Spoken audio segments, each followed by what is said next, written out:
अजित पवार काल हत्ती होते, आज उंदीर झालेले दिसतायत, अशा शब्दात उत्तम जानकरांनी अजित पवारांवरती हल्लाबोल केलाय। या निवडणुकीनंतर अजित पवारांचा पक्ष शिल्लक राहणार नाहीये, अजित पवारही राजकारणात नसतील, अशी टीका जानकर यांनी केलेली आहे। मी अजित पवार यांचं व्यक्तिमत्व गेली अनेक वर्ष पाहतोय। आज जे अजितदादा आपल्याला दिसतायत ते गेल्या काही वर्षातले हत्ती होते, मात्र आज उंदराचं पिल्लू झाल्यासारखं वाटत नाही का, असा टोला उत्तम जानकर यांनी अजित पवार यांना लगावलेला आहे। इंदापूर तालुक्यातील कळस इथं उत्तम जानकर बोलत होते।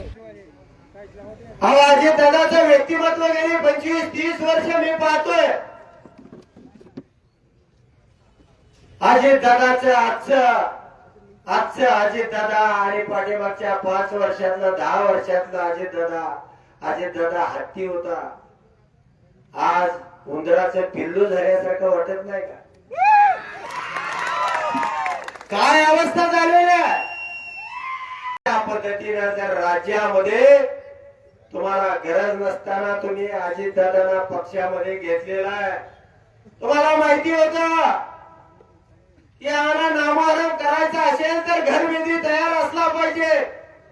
तुमचं घर फोडायचं असेल तर तुमच्या घरातलाच घरविधी लागतो।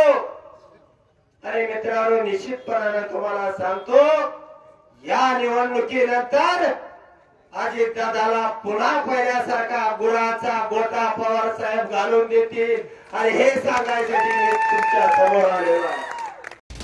लोकसभा 2024 तसंच राजकीय घडामोडी पाहण्यासाठी HTN मराठी न्यूज चॅनलला सबस्क्राईब करा आणि बेल आयकॉनवर क्लिक करून नोटिफिकेशन्स मिळवा, जेणेकरून आमचे अपडेट्स लवकरात लवकर तुमच्यापर्यंत पोहोचतील।